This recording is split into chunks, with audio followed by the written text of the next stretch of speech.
এরপর উত্তরীয় দিয়ে মাননীয় লিডার অফ দ্য অপোজিশন স্বরাষ্ট্রমন্ত্রীকে সম্মানিত করবেন।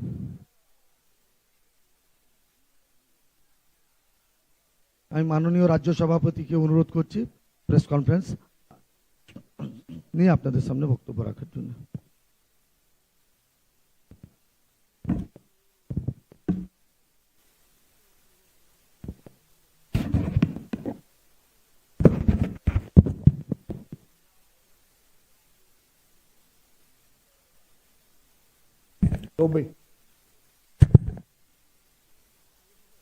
সবাইকে স্বাগত। 2011 সালে তথাকথিত পট পরিবর্তনের পর যারা রেস্টোরেশন অফ ডেমোক্রেসি, গণতন্ত্রের পুনঃপ্রতিষ্ঠার স্লোগান দিয়ে পশ্চিমবঙ্গের ক্ষমতায় এসেছিলেন, তারা জীবনের প্রত্যেকটি পদক্ষেপে দুর্নীতির ছাপ রেখে মানুষের সমস্ত গণতান্ত্রিক অধিকারগুলোকে বাজেয়াপ্ত করেছে। সম্পূর্ণ মানবতার বিরুদ্ধে তৃণমূল কংগ্রেসের এই যুদ্ধ ঘোষণা করেছে। আজকে পরিস্থিতি এমন জায়গায় পৌঁছেছে যে এই নির্বাচনের লড়াই হচ্ছে মা মাটি মানুষ বনাম তৃণমূল কংগ্রেসের। আজকে দীর্ঘ 15 বছরের তৃণমূলের কৃতকর্ম, তৃণমূলের অপশাসন, তৃণমূল কংগ্রেসের স্বৈরাচার, তৃণমূল কংগ্রেসের সীমাহীন সন্ত্রাস, তৃণমূল কংগ্রেসের গণতন্ত্র অধিকারকে হরণ করা নিয়ে আজকে পশ্চিমবঙ্গ বিজেপির পক্ষ থেকে আমরা একটি চার্জশিট পেশ করছি, যার উন্মোচন করছেন ভারতের গৃহমন্ত্রী শ্রী অমিত।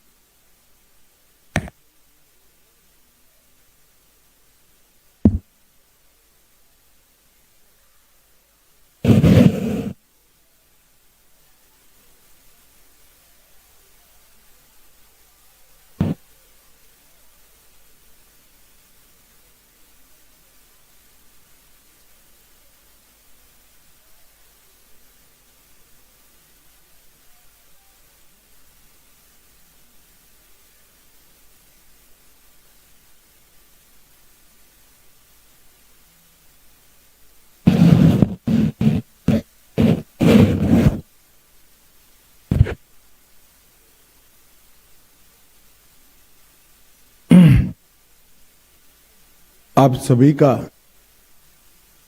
भारतीय जनता पार्टी की प्रेस वार्ता में स्वागत है। जैसा आप सभी जानते हैं, बंगाल में चुनाव की घोषणा हो चुकी है और भारतीय जनता पार्टी के सभी कार्यकर्ता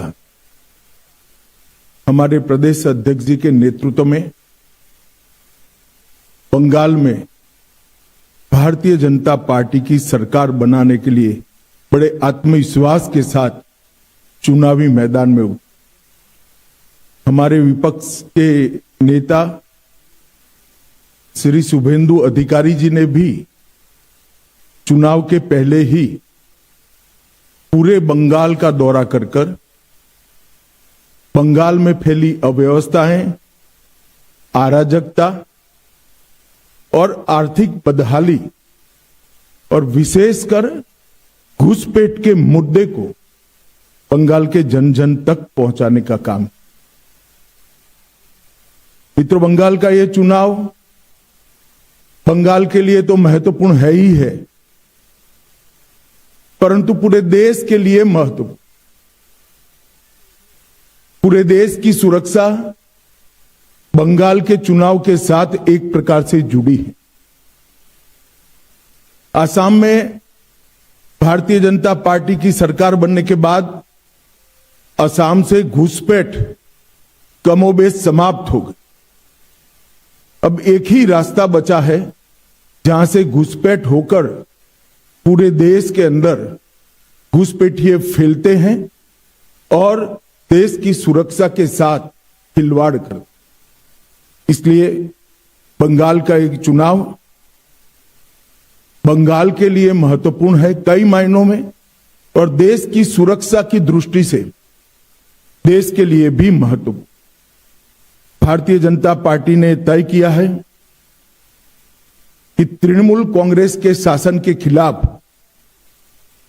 जनता के जो मुद्दे हैं इसको आवाज देना, जनता की आवाज को मुखर कर बंगाल की जनता के सामने और देश की जनता के सामने प्रस्तुत करना, और बंगाल के आने वाले चुनाव में ये पूरी जो अराजकता तृणमूल के शासन में फैली है, इसका हम क्या हल लेकर आएंगे, इसका हम जवाब भी लेकर आएंगे। परंतु आज की प्रेस वार्ता तृणमूल कांग्रेस की इस सरकार के 15 साल के शासन के खिलाफ हमारा चार्जशीट, ये आज की प्रेस वार्ता का मुद्दा है। ये चार्जशीट जो है वो तृणमूल कांग्रेस भले कहे भारतीय जनता पार्टी का चार्जशीट है, परंतु मैं मानता हूं ये बंगाल की जनता ने ममता बनर्जी की सरकार के खिलाफ लगाया हुआ चार्जशीट है, जिसको भारतीय जनता पार्टी एक आवाज दे रही। एक प्रकार से आने वाला चुनाव बंगाल की जनता को तय करना है कि भय को चुनना है या भरोसे को चुनना। भय के आतंक से मुक्ति पाकर भरोसे के साथ देश जिस तेजी से आगे बढ़ रहा है, इसके साथ बंगाल को जुड़ना चाहिए। ये तय करने का चुनाव है। विगत 15 सालों में भय, भ्रष्टाचार और भेदभाव की राजनीति चल रही है। झूठ, डर और हिंसा का सहारा लेकर अपनी राजनीति को आगे बढ़ाने का नया राजनीतिक थ्योरी ममता बनर्जी ने प्रस्तुत किया। कोई भी सरकार को चुनकर आने का आधार जन कल्याण के काम होते हैं। तृणमूल कांग्रेस का चुनकर आने का आधार झूठ, डर और हिंसा है। मगर भारतीय जनता पार्टी 1911 से ही 2011 से ही इसके खिलाफ एक संघर्ष कर रहे हैं, और मुझे लगता है कि इस बार बंगाल की जनता पूर्ण बहुमत के साथ भारतीय जनता पार्टी की सरकार बनाने जा रही। ये जो चार्जशीट है टीएमसी के 15 साल के काले चिट्ठों का संकलन है। सोनार बांग्ला का स्वप्न दिखाकर सिंडिकेट राज स्थापित कर बंगाल की जनता का शोषण करने वाले शासन की कहानी है। तृणमूल कांग्रेस के कुशासन में बंगाल भ्रष्टाचार की प्रयोगशाला बन चुका है। ऊपर से नीचे तक सफेद पोश आपराधिक सिंडिकेट जनता को परेशान कर रहे हैं, और विकास के अभाव में बंगाल इंडस्ट्री के लिए एक प्रकार से ग्रेवयार्ड बन चुका है। बंगाल टीएमसी के पोंचो बिपोर जॉय से ग्रसित यहां घुसपैठियों को प्रोटेक्शन दिया जाता है। तुष्टीकरण को अपना मिशन बना चुकी है सरकार। भ्रष्टाचारी प्रस्तापित रूप से राजनीतिक सिस्टम में पहुंच चुके हैं। कट मनी का कलेक्शन आम बात हो चुका है, और सिंडिकेट पर नो एक्शन ये सरकार का स्वभाव बन चुका है। कई सालों तक कम्युनिस्ट शासन का दंश झेली हुई बंगाल की जनता ने सोनार बांग्ला के स्वप्न के साथ परिवर्तन किया था, मगर अब आज वही जनता कह रही है कि इससे तो कम्युनिस्ट अच्छे थे। ऐसा शासन 15 साल तक ममता बनर्जी ने के नेतृत्व में यहां अनुभव में आया है। आज मैं ये भी कहना चाहता हूं कि बंगाल की जनता ने लगातार भारतीय जनता पार्टी का समर्थन किया है, और ग्रेजुअली भारतीय जनता पार्टी कैसे बढ़ी है इसका मैं आज आप सबके सामने थोड़े आंकड़े भी जरूर रखना चाहूंगा। 2014 में हमारा 17% वोट शेयर था लोकसभा चुनाव में और 2 सीटें थी। 19 में हमारा वोट शेयर 41% हुआ, 18 सीटें प्राप्त की। 24 में हमारा वोट शेयर 39% हुआ और 12 सीटें मिली। तो हमने एक 40% वोट शेयर का बेस यहां पर बना है। 2016 के चुनाव में विधानसभा में हमारा 10% वोट था और केवल 3 सीटें हम जीत पाए थे। 21 के चुनाव में 10% से बढ़कर 38% तक हम पहुंचे और 77 सीट के साथ हमारे विधायक दल का श्री शुभेंदु जी नेतृत्व कर रहे हैं। 30 साल तक जो 2 पार्टियों ने यहां पर लंबे समय तक शासन किया, कांग्रेस और कम्युनिस्ट, दोनों को 0 सीटें प्राप्त। मित्रों, 2024 में मोदी जी के प्रधानमंत्री बनने के बाद महाराष्ट्र, हरियाणा, उड़ीसा, दिल्ली और बिहार, ये सभी जगह पे भारतीय जनता पार्टी के नेतृत्व में एनडीए ने अप्रत्याशित जीत हासिल की है और मुझे पूरा भरोसा है कि हमारी जो कैडर है, हमारे कार्यकर्ता हैं, वो जन जन तक पहुंचे हैं, जनता की आवाज को मुखर कर आवाज दे रहे हैं। और इस बार बंगाल की जनता ने ये तय किया है कि प्रचंड बहुमत के साथ भारतीय जनता पार्टी की सरकार यहां बनाई जाएगी। ये चुनाव जो है वो एक प्रकार से जान जाने के भय से मुक्ति का चुनाव है, आजादी जाने के भय से मुक्ति का चुनाव है। पूरे बंगाल का बहुमत समाज demographic change, artificial demographic change के कारण भय में जी रहा है कि हमारे ही देश में कहीं हम माइनॉरिटी तो नहीं बन जाएंगे।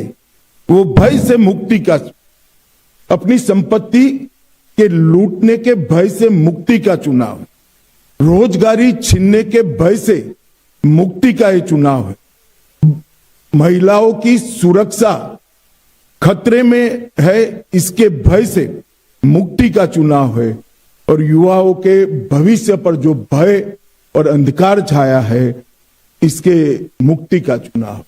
ये चुनाव शांति के भरोसे का है, सम्मान की जिंदगी की गारंटी का चुनाव है, मुफ्त इलाज गरीब को मिले इसके भरोसे का चुनाव है, पक्के घर का अधिकार सिंडिकेट न छीन ले इसके भरोसे का चुनाव है, मुफ्त बिजली हर गरीब तक पहुंचे इसके विश्वास का चुनाव है, हर घर में नल से जल पहुंच जाए इसके भरोसे का चुनाव है, युवाओं के उज्जवल भविष्य का भरोसे का चुनाव है, और घुसपैठियों से मुक्त एक बंगाली समाज की रचना के भरोसे का चुनाव। और ये भरोसा आज बंगाल के चुनाव का मुख्य मुद्दा बना है। भय को निकालना, भरोसों के प्रस्तापित करना, इसका मतलब है टीएमसी को हटाना और भारतीय जनता पार्टी का शासन यहां पर लाना। मोदी जी के नेतृत्व में जो विकास के देश के अंदर एक बहुत स्पीड के साथ रफ्तार चली है, बंगाल इसके साथ जुड़ना चाहता है।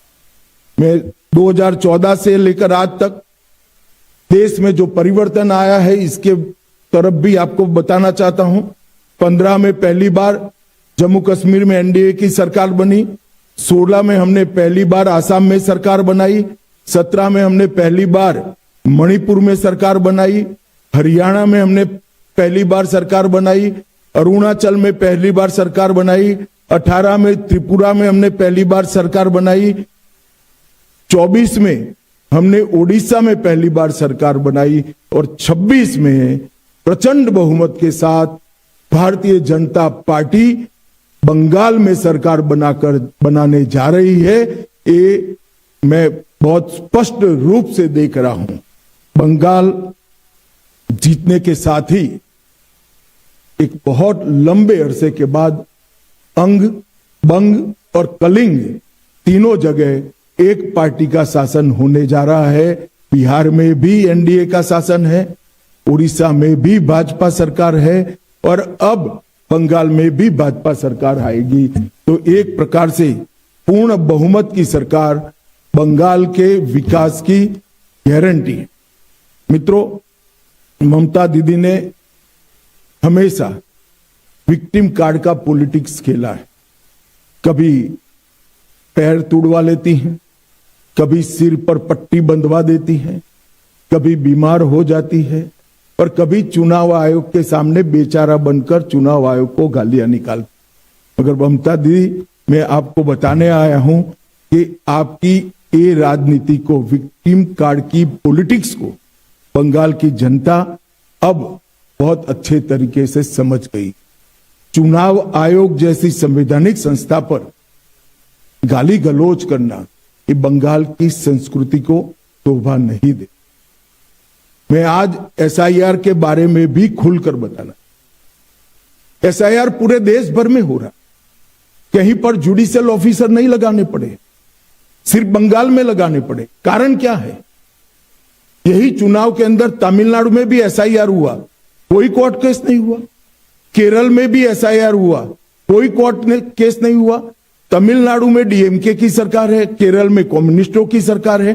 बंगाल में ऐसा क्या हुआ कि सुप्रीम कोर्ट ने जुडिशियल ऑफिसरों को लगाना पड़ा? इस बात का जवाब ममता बनर्जी ने बंगाल की जनता को देना। आपके डिस्ट्रिक्ट मजिस्ट्रेट निर्भीक रूप से काम नहीं किए, इसलिए सुप्रीम कोर्ट ने जुडिशियल ऑफिसर्स को लगाना पड़ा है। और एसआईआर पर वो जो आरोप कर रही है, मैं आज बंगाल की जनता को पूछना चाहता हूं, जो घुसपैठियों को वोटर बनाकर यहां रखा गया है, उनको क्या बंगाल का भविष्य तय करने का निर्णय देना है या नहीं देना है? वो बंगाल की जनता ने तय करना है। मैं भारतीय जनता पार्टी की ओर से स्पष्ट कर देना चाहता हूं, सिर्फ वोटर लिस्ट से नहीं, देश भर से एक एक घुसपैठियों को हम चुन कर देश के बाहर निकालने के लिए संकल्पबद्ध है और ये मेरी पार्टी का एजेंडा है। ममता जी को जो आरोप लगाना है वो लगाएं। मित्रों, डबल इंजन की सरकार, इसके कई ऐसे उदाहरण हैं। उत्तर प्रदेश बीमारू से बेमिसाल बना, मध्य प्रदेश ने कृषि विकास और विकास के नए स्टैंडर्ड सेट किए, आसाम जहां सालों से उग्रवाद था वहां आज सेमीकंडक्टर का प्लांट लग रहा है, त्रिपुरा ने 25 साल के ठहराव को समाप्त कर कैडर राज को समाप्त कर हम विकास के रास्ते पर आगे बढ़े हैं। और अब बारी है बंगाल की, यहां पर भी सिंडिकेट से मुक्ति पाने का ये चुनाव है। मित्रों, मैं चार्जशीट के कुछ महत्वपूर्ण मुद्दे पर भी बताना चाहता हूं। इस चार्जशीट में घुसपैठियों की समस्या को हमने ढंग से उजागर किया है। घुसपैठिया न केवल देश की सुरक्षा के लिए बहुत बड़ी चिंता का विषय है, वो हमारे गरीब श्रमिकों की मजदूरी में भी हिस्सेदारी लेते हैं, गरीब लोगों के अनाज में भी हिस्सेदारी प्राप्त करते हैं और युवाओं की रोजगारी भी छीन। मैं आज ममता बनर्जी जी को स्पष्ट पूछना चाहता हूं कि घुसपैठिए इतने आ गए कि आपकी सरकार सो रही है? मुझे मालूम है वो कहेगी कि बीएसएफ क्या कर रही है। बीएसएफ तभी रोक सकती है जब आप बॉर्डर पर बाड़ लगाने की हमें भूमि दे दो। 600 किलोमीटर बाढ़ अधूरी रह गई। हमारे होम सेक्रेटरी यहां आकर आपको मिलकर गए, मैं खुद आकर आपकी ऑफिस में मिलकर गया, मगर आपने बाढ़ लगाने की भूमि नहीं दी, क्योंकि घुसपैठियों की वोट बैंक आप बनाना चाहते। हमने कोई पॉलिटिकल ईगो नहीं रखा, हमने आपके साथ संवाद किया, संपर्क किया, पत्र व्यवहार किया, मगर आपने हमें भूमि नहीं दी है। कोई बात नहीं ममता दीदी, आपके पास बहुत कम समय है। 6 मई को भारतीय जनता पार्टी की सरकार बनेगी और 45 दिन में सभी भूमि बाढ़ के लिए जो उपलब्ध कराना है वो भारत सरकार को बंगाल की भारतीय जनता पार्टी की सरकार उपलब्ध करा देगी और हम घुसपैठ को रोकेंगे। तुष्टीकरण की इंतहा कर ममता बनर्जी जी ने रख दिए। मैं आज बंगाल की जनता को बताना चाहता हूं, अल्पसंख्यक का बजट लास्ट बजट के अंदर 5,713 करोड़। ऐसा न मानिए कि मैं अल्पसंख्यक के बजट का विरोध, आपको जो रखना है वो रखिए, मगर उसके अनुपात में पिछड़ा वर्ग की संख्या 3 गुना है और पिछड़ा वर्ग के लिए आपका बजट है, ओबीसी के लिए बजट है 2533 करोड़। कम संख्या होने के बावजूद अल्पसंख्यकों का बजट 5713 करोड़ और ज्यादा संख्या होने के बावजूद पिछड़ा वर्ग का बजट 2533 करोड़। आज बंगाल की जनता को यह सत्य जानना चाहिए। बंगाल की जनता को यह भी जानना चाहिए कि 77 समुदायों को ओबीसी में ममता बनर्जी की सरकार ने जोड़ा, उसमें से 75 समुदाय मुस्लिम थे। क्या और कोई ओबीसी है ही नहीं? किस प्रकार से आप शासन चलाना चाहती हैं? धर्म के आधार पर ओबीसी तय होगा, ये लंबा नहीं चलेगा। आपकी घुसपैठ की पॉलिटिक्स के कारण सिलीगुड़ी कॉरिडोर की सुरक्षा आज कमजोर हो गई है। मवेशी की तस्करी और नकली मुद्रा, इसके कारण पूरे भारत के अर्थतंत्र पर गहरा असर पड़ा है। मित्रों, इस तुष्टीकरण की राजनीति से एक प्रकार से पूरा बंगाल गंभीर समस्याओं से घिर चुका है। महिला मुख्यमंत्री हैं, वो स्वयं महिला है, उनके शासन में महिलाओं का हाल पूरे देश में सबसे खराब है। 34,738 मामले महिलाओं के खिलाफ दर्ज किए गए। टीएमसी द्वारा, इनकी कैडर के द्वारा महिलाओं पर अपराध के केस में खुलेआम संरक्षण दिया गया। आरजी कर के केस में जो आरोपियों के वकील होते हैं, इनको इनाम में राज्यसभा दिया जाता है। और संदेश खाली में धड़ल्ले से आदिवासी महिलाओं का शोषण हुआ, वो भी तृणमूल कांग्रेस का पदाधिकारी था। कस्बा लॉ कॉलेज के बलात्कार में चुप्पी साध ली गई। पार्क स्ट्रीट बलात्कार को ममता बनर्जी ने घड़ी हुई घटना बताया। हंसकाली पीड़िता के केस में टीएमसी नेता के एक बेटे ने बलात्कार किया, तो टीएमसी के नेताओं ने उसके महिला के चरित्र पर ही सवाल उठा दिए। कामदूनी सामूहिक बलात्कार और हत्या के लिए मुख्यमंत्री ने स्वयं महिला जो न्याय की मांग कर रही थी, उनको माओवादी बताया। दुर्गापुर मेडिकल छात्रा के सामूहिक बलात्कार में महिलाओं पर सवाल उठा दिए गए कि आप बाहर क्यों जाती हैं। किस प्रकार का बंगाल आपने बनाकर रखा है, जहां मुख्यमंत्री स्वयं कहती है कि महिलाओं को बाहर नहीं निकलना। मित्रों, भ्रष्टाचार की देश भर में सबसे ज्यादा भ्रष्टाचार के केस अगर कहीं हुए हैं तो यहीं पर तृणमूल कांग्रेस के शासन। राशन का पीडीएस घोटाला 10,000 करोड़, शिक्षक भर्ती का घोटाला, 26,000 नौकरियां रद्द हो गई, मनरेगा जॉब कार्ड घोटाला, पीएम आवास का घोटाला, मिड डे मील का घोटाला, पीएमजीएसवाई सड़क का घोटाला, मालदा बाल राहत का घोटाला, अम्फान राहत का घोटाला, मवेशी तस्करी का घोटाला और तृणमूल कांग्रेस के 20 से ज्यादा एमपी, एमएलए और पदाधिकारी एक घोटाले में जेल में बैठे और उनको टिकट भी दिया गया। ममता बनर्जी को मैं पूछना चाहता हूं कि आप क्या बंगाल की जनता को इसका जस्टिफिकेशन दे पाएगी? टीएमसी के शासन में कानून और व्यवस्था का संपूर्ण पतन हो चुका है। 300 से ज्यादा पॉलिटिकल पार्टी के, विशेषकर भारतीय जनता पार्टी के कार्यकर्ताओं का हत्या हुआ है और हमारे विपक्ष के नेता शुभेंदु अधिकारी पर भी पश्चिम मेदिनीपुर में हमला किया गया। हमारे तत्कालीन राष्ट्रीय अध्यक्ष श्रीमान नड्डा जी की गाड़ी पर भी हमला किया गया। बंगाल में राजनीतिक हिंसा मानो चुनाव जीतने का पर्याय बनाकर ममता बनर्जी जी ने रख दिया। बंगला अस्मिता पर भी ढेर सारे हमले किए हैं। संसद में वंदे मातरम के 150 साल की एक गौरवमयी चर्चा होती है, टीएमसी इसका विरोध करती है। बांग्ला पाठ्य पुस्तकों में उर्दू शब्द शामिल कर दिए जाते हैं। खुदीराम बोस के लिए पाठ्य पुस्तक में अपशब्द कहे जाते हैं। सनातन धर्म के लिए गंदा धर्म ऐसा धड़ल्ले से बोला जाता है। हरिचंद और गुरुचंद ठाकुर के पवित्र नामों को भी अपमानित किया जाता है।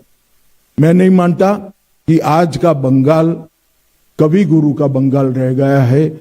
ममता बनर्जी के शासन में बंगाली अस्मिता भी नीचे नीचे नीचे पाताल तक पहुंच, औद्योगिक कब्रिस्तान के रूप बंगाल को आज जाना जाता है। ढेर सारी इंडस्ट्री यहां से चली गई। ममता जी के चेहरे पर शिकन नहीं हो। ममता जी को इंडस्ट्री जाने से ज्यादा घुसपैठियों के वोट मतदाता सूची में रह जाए, इसकी चिंता है। ममता जी ने इतनी चिंता अगर इंडस्ट्री की करी होती तो इतनी इंडस्ट्री बंगाल छोड़कर न जाती। और एफडीआई का प्रवाह 30% गिरकर सिर्फ 2662 करोड़, इतने बड़े बंगाल में जहां से 40 लोकसभा की सीटें जाती हैं, 2662 करोड़ का एफडीआई का प्रवाह है।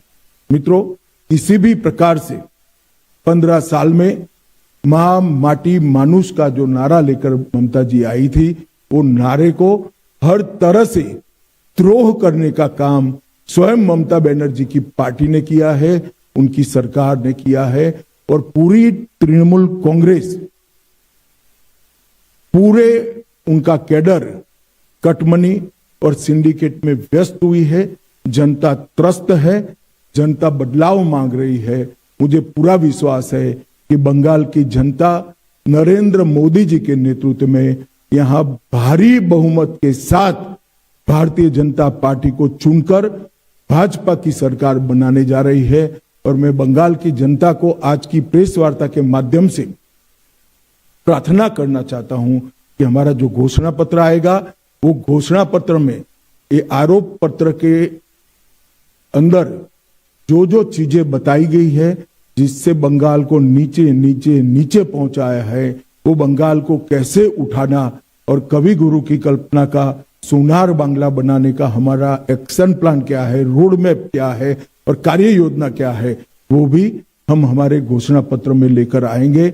मैं फिर से एक बार बंगाल की जनता को अपील करना चाहता हूं, भय छोड़ दीजिए, अपने अधिकारों के लिए बाहर निकलिए, भारी मतदान करिए और तृणमूल कांग्रेस की सरकार को मूल समेत उखाड़ कर फेंक दीजिए।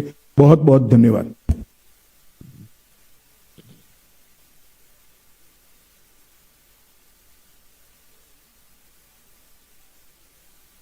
ए नए उज्जवल कौन माइक ले लो। आपने कहा कि भय मुक्त बंगाल बनाना एक बड़ा बीजेपी का सबसे बड़ा इस बार का एजेंडा भी है और इन्फ्लेटर्स की बात की है, लेकिन जिस तरह से मुख्यमंत्री ममता बनर्जी खुद स्टेज में खड़ी होकर ये कहती हैं कि बीजेपी अनऑफिशियल प्रेसिडेंट रूल लगा चुकी है, रिसफल हो रहा है आईएएस आईपीएस ऑफिसर का, अब कोई भी अगर किसी तरह का दंगा होता है तो उसकी जिम्मेदारी इलेक्शन कमीशन को लेना है और बीजेपी को लेना है। कल ही देखा गया रामनवमी के दिन में मुर्शिदाबाद में एक वायलेंस का वहां घटना को अंजाम दिया गया। तो सर किस तरह से देखते हैं, क्योंकि चुनाव है, एमसीसी लागू है और जिस तरह का माहौल अभी से बन रहा है, सर क्या कहना है इस विषय पर? देखिए, देश भर में जहां जहां चुनाव होता है, जिन अधिकारियों के कामकाज पर सवाल उठे हुए हैं, चुनाव आयोग उसके ट्रांसफर पोस्टिंग में दखल देता है, वो पूरे देश भर में हो। बंगाल में इसलिए ज्यादा दिखता है कि यहां सारे अधिकारी ही एक प्रकार से इनकी कैडर बन गए, तो यहां कुछ ज्यादा दिखाई पड़ता है। परंतु ममता बनर्जी जी अगर ये सोचती है कि विक्टिम कार्ड खेलकर हम सिंपैथी प्राप्त करेंगे, तो आपको कॉन्क्रीट मुद्दों का जवाब देना पड़ेगा और इससे बच नहीं पाओ। जहां तक लॉ एंड ऑर्डर का सवाल है, जहां जहां भारतीय जनता पार्टी की सरकारें आई, चाहे असम हो, चाहे उत्तर प्रदेश हो, एनडीए की सरकार बिहार में भी आई, हम बदतर से बदतर व्यवस्था से राज्यों को बाहर निकाले हैं। ये हमारा ट्रैक रिकॉर्ड है। बंगाल की जनता हम पर भरोसा कर सकती है।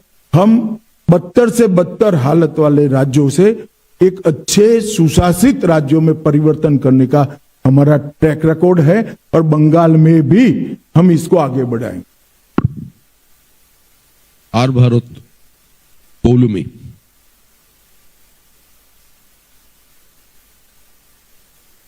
খাদ্যটা কি হলো?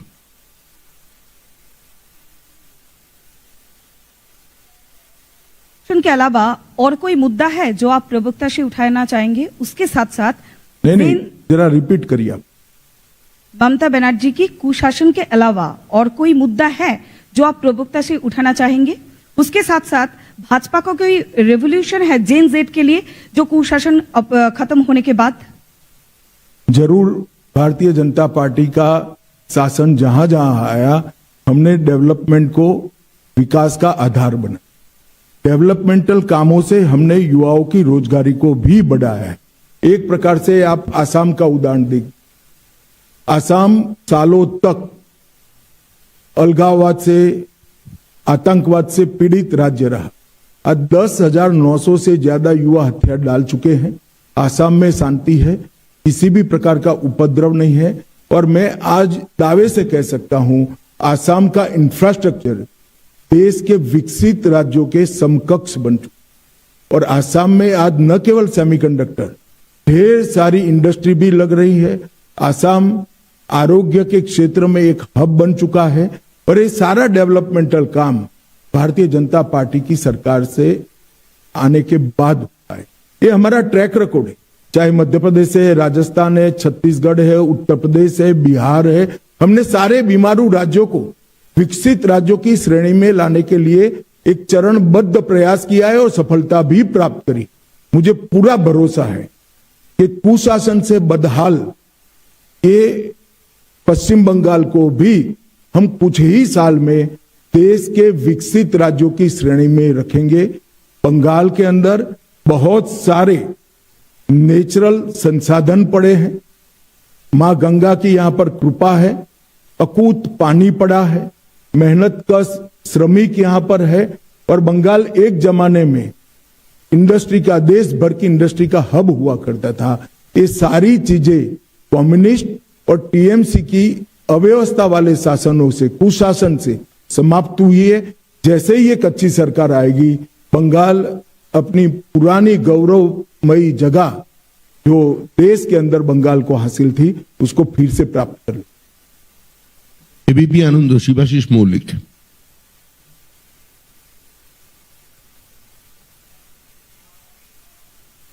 आपके आरोप पत्र में आपने कामदुनी से लेकर आरजीकर तक महिलाओं के बारे में बहुत सारे जो निर्यातन के घटना घटी है पश्चिम बंगाल में, उसके बारे में जिक्र किया है। अगर भाजपा का सरकार आए तो इन मुद्दों में क्या एक्शन प्लान होगा, इसके बारे में आपका प्लानिंग क्या है? देखिए, 15 साल में जितने भी महिलाओं पर अत्याचार के प्रमुख केस है, पाताल से भी इनके आरोपियों को ढूंढकर जेल की सलाखों के पीछे पहुंचाया जाए। पूरे शासन को अपराध कौन करता है इसका महत्व नहीं रहेगा।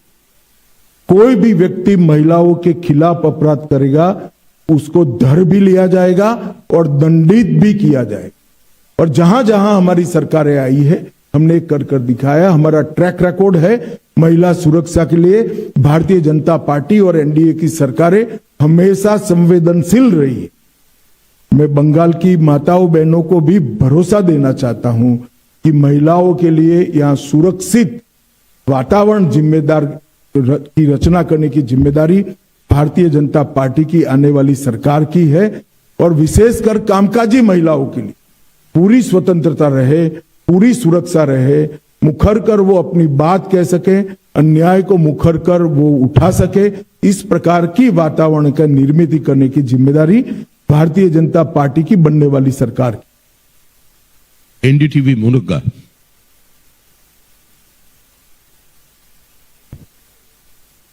मेरा आपसे सवाल है कि उत्तर बंगाल के लिए, पश्चिम बंगाल के लिए क्या रोड मैप होगा बीजेपी का, और जिस तरह से बात हिंदुओं की होती है तो रामनवमी पर एक बार फिर से हिंसा की तस्वीरें आई हैं मुर्शिदाबाद और उत्तर बंगाल के कई इलाकों से, कैसे देखते हैं आप इस?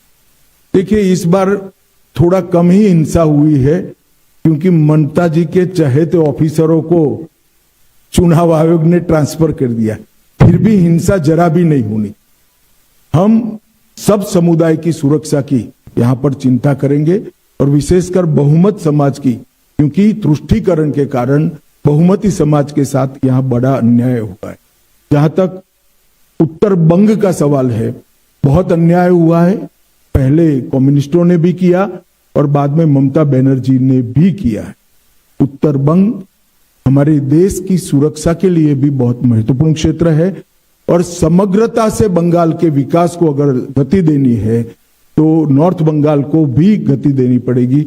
वहां इंफ्रास्ट्रक्चर, स्वास्थ्य, इंडस्ट्रियल डेवलपमेंट और शिक्षा, ये चारों क्षेत्रों को, और उत्तर बंग की जिस प्रकार की डाइवर्सिटी वाली कल्चर है उसको भी हम बढ़ावा देंगे, इसकी सुरक्षा भी करेंगे। हमारे घोषणा पत्र में उत्तर बंग के लिए एक प्रकार से हम विशेष चैप्टर भी लेकर आने वाले। G24 मौमिता चक्रवर्ती। सर, बंगाल में अभी माइग्रेंट लेबर का बहुत ज्यादा प्रॉब्लम है क्योंकि यहाँ पे नौकरी नहीं है।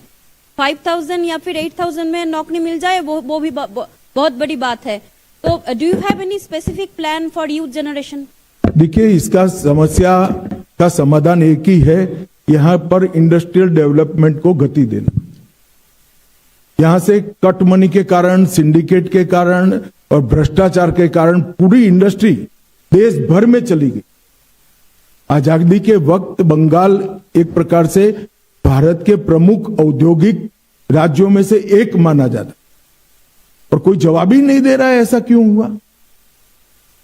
अगर यहां पर इंडस्ट्री आती है तो युवाओं के रोजगार की गारंटी अपने आप बढ़ जाती है।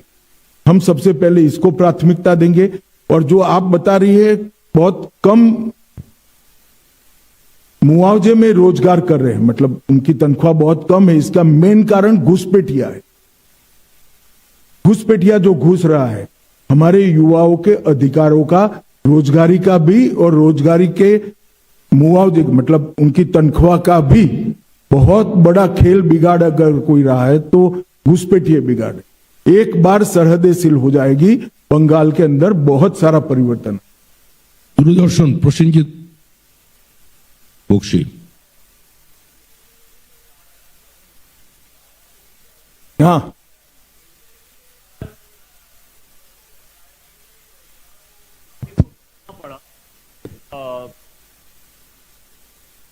अगर आप सरकार बना पाए तो ये टीचर हम बना ही पाएंगे अगर छोड़ दो। अच्छा, ठीक है। तो सरकार बनाने के बाद ये टीचर भर्ती प्रक्रिया में कुछ सुधार ला पाएंगे? और साथ में एक छोटा सा सवाल मैं जोड़ देता हूं कि पिछले कई दिनों से लोगों की सवाल है कि सीएपीएफ को ठीक तरह से इस्तेमाल किया नहीं जा रहा है, चाहे वो बासंती की मामला हो, चाहे जिस दिन प्रधानमंत्री आए थे उस दिन का मामला हो। एक तो मेरा एसएससी वाला सवाल है और दूसरा है सीएपीएफ को इस्तेमाल किया नहीं जा रहा है। बैठिए। जहां तक भर्ती का सवाल है, हम पारदर्शी भर्ती प्रक्रिया बंगाल को में इंट्रोड्यूस करेंगे जिससे किसी भी प्रकार का भ्रष्टाचार भर्ती प्रक्रिया में न हो। हमने कई हमारे राज्यों में पारदर्शी तरीके से भर्ती कर कर बताया है। आसाम में हमने वादा किया था 1 लाख सरकारी नौकरियों का, हम 1.5 लाख आसाम के युवाओं को एक भी भ्रष्टाचार के आरोप के बगैर नौकरी देने का काम समाप्त कर। परंतु यहां दूसरा भी सवाल है, ढेर सारे भर्ती में जो घोटाले हुए, इसके कारण युवाओं की भर्ती के लिए जो मान्यता प्राप्त आयु है वो चली गई। मैं पहले भी कह रहा हूं कि इसमें 5 साल का रिलैक्सेशन देकर एसएससी घोटाले में जिन युवाओं के मौके छूट गए हैं उनको हम मौके भी देंगे और पारदर्शी तरीके से भर्ती भी करेंगे। ये सरकारी पद और भर्ती के लिए हम हमारे घोषणा पत्र में विशेष व्यवस्थाएं लेकर आने वाले हैं। आज तक अनुपम मिश्र। हाँ नमस्कार। मेरा सवाल है, इधर हूं मैं। मेरा सवाल है कि आप जैसे वादा कर रहे हैं 45 दिन में जमीन वापस और 45 दिन में जो 7th पे कमीशन है उसको लागू करेंगे, तो क्या जैसा कि आरोप लगाया जा रहा है आरोप पत्र में कि बंगाल बहुत नीचे चला गया है, तो कितने दिनों में, दिन तारीख या साल आप कुछ बता पाएंगे कि इतने दिनों में बंगाल को इतने नंबर पर, 1 या 2 या 3 नंबर पर पहुंचा पाएंगे? और दूसरा, अभिषेक बनर्जी ने भी थोड़ी देर पहले ट्वीट किया है कि डीजीपी सीएस को हटा देने के वजह से ही ये जो 1-2 दिनों में घटनाएं हुई हैं हिंसा की, वो हो रही हैं। नहीं, मुझे एक बात का जवाब दीजिए आप। 2021 में चुनाव के बाद जो हुआ, पंचायत चुनाव के बाद, किसका डीजीपी था? भारतीय जनता पार्टी के कार्यकर्ताओं को चुन चुन कर मार दिया गया। कैसे जस्टिफाई करेंगे अभिषेक बनर्जी? क्या बात करते हैं वो? सबसे कम हमले अगर रामनवमी पर हुए हैं तो इस बार हुए, और उसका कारण है कि चुनाव आयोग ने न्यूट्रल टाइप के अधिकारी रखे। उकसाने के 50 प्रयास के बावजूद सबसे कम हमले हुए। क्या झांसा देते हो? जवाब है आपके पास? 25,000 लोग झारखंड में शरण लिए थे आपके भय के कारण, आतंक के कारण। महिलाओं को प्रताड़ित किया गया था। और जहां तक आप तिथि की बात कर रहे हैं, हमें अभी तो मालूम ही नहीं है कि गड्ढा कितना है। हमारे लोग बैठ जाएंगे, बाद में मालूम पड़ेगा कि गड्ढा कितना है। तो तिथि भी 6 माह में सरकार बनाने के बाद जरूर बता दी। आनंदबाजार पत्रिका विप्रसी चैटर्जी।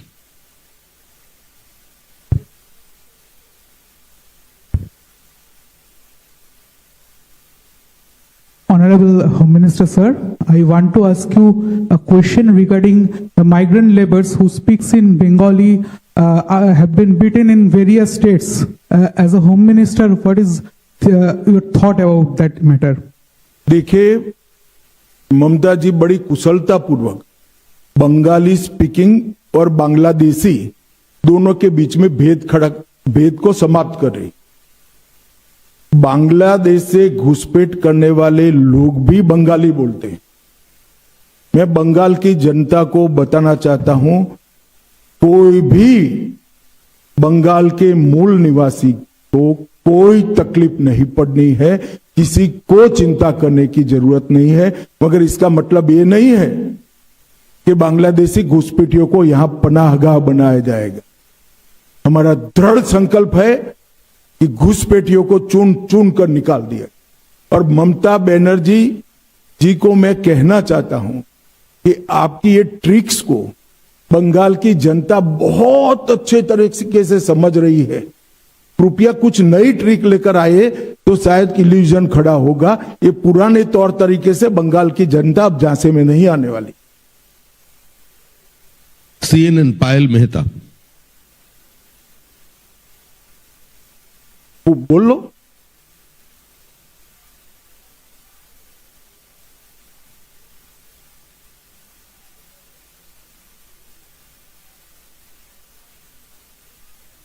राष्ट्रपति जी को आके कहना पड़ा था कि ममता जी मुझसे क्यों नाराज है और मेरे साथ ऐसा क्यों व्यवहार किया। तो जो जिस तरह का व्यवहार यहाँ पे जनजाति समाज के साथ किया जाता है उस पर आपका क्या कहना है, और आगे इनके लिए बीजेपी का क्या प्लान है? जो बंगाल एक जमाने में सौजन्यता के कल्चर के लिए पूरे देश और दुनिया में वाहवाही बंगाल को मिलती, वही बंगाल आज संवैधानिक पदों पर बैठे हुए व्यक्ति, चाहे राष्ट्रपति जी हो, महिला राष्ट्रपति हो, ट्राइबल राष्ट्रपति हो, इनका इंसल्ट कर रहा है। चाहे प्रधानमंत्री जी बंगाल की खबर पूछने के लिए आए हैं, खुद मतलब नेचुरल आपत्ति के बाद, तो वहां पर अफसर न भेजकर प्रधानमंत्री जी का इंसल्ट करना, प्रधानमंत्री जी के कार्यक्रम के थोड़े दूर मुख्यमंत्री धरने पर बैठ जाना, मेरी तो समझ में नहीं आता कि क्या हो गया है। और बंगाल की जनता को देखना चाहिए, हमारा बंगाल एक प्रकार से सौजन्यता के संस्कार के लिए पूरे विश्व भर में प्रसिद्ध था। यहां दुनिया के हर लोगों को, हर मत को, हर विचार को प्राधान्य दिया जाता था, आवभगत होती थी। इतनी असहिष्णुता कहां से आ गई? क्या ललक है आपको? और ये बात बंगाल की जनता भी टीएमसी से पूछना चाहती है कि किस प्रकार से आप देश के राष्ट्रपति जी का अपमान कर सकते हैं, विशेषकर वो जब ट्राइबल समाज से हैं, महिला राष्ट्रपति हैं, किस प्रकार से देश के प्रधानमंत्री का अपमान कर सकते। पर ये बंगाल का कल्चर तो कम से कम नहीं था, ये टीएमसी का कल्चर हो गया। पूछ लो तुम अंतिम। हाँ, एक मिनट सब एक साथ तो नहीं पूछ पाएंगे, बैठ जाइए। रवि, सर मेरा सवाल यह है, पश्चिम बंगाल में क्योंकि आप लोग कह रहे हैं कि घुसपैठिया है, फिर एसआईआर की प्रोसेस किया जा रहा है उन लोगों के लिए जो कि यहाँ के वोटर नहीं है उनको हटाया जाए, तो पॉलिटिकली एसआईआर के बाद पश्चिम बंगाल में बीजेपी को कितना फायदा होगा सत्ता में आने के लिए? देखिए, एक बात पहले समझ लीजिए, एसआईआर के खिलाफ ममता जी एक काल्पनिक हवा खड़ा कर रही है। देश भर के अब तक लगभग 14 राज्यों में एसआईआर हो चुका है, कहीं पर कोर्ट केस नहीं हुए हैं, कहीं पर जुडिशियल अफसर नहीं बिठाने पड़े हैं। इसी चुनाव में केरल और तमिलनाडु भी चुनाव में है, वहां डीएमके की सरकार है, वहां कम्युनिस्टों की सरकार है। एसआईआर हो चुका, मतदाता सूची प्रसिद्ध हो चुकी है, कोई गड़बड़ नहीं हुई है। एसआईआर को सहयोग न देना इसका एकमात्र कारण है कि ममता दीदी घुसपैठियों को बचाना चाहती है और घुसपैठियों के वोट से फिर से चुनकर आना चाहती है और अगले 5 साल और घुसपैठ कराना चाहती है। मगर ममता दीदी, आपका स्वप्न कभी पूरा नहीं होने वाला है। एसआईआर भी हुआ है और बंगाल की जनता भी इस बार दृढ़ निश्चय लेकर बैठी है कि घुसपैठ को हम सहन नहीं करेंगे। अच्छी कानून और व्यवस्था के लिए वोटिंग करेंगे, विकास के लिए वोटिंग करेंगे, मोदी जी के लिए वोटिंग करेंगे और भारतीय जनता पार्टी की सरकार बनाए। सर धन्यवाद आपका। सर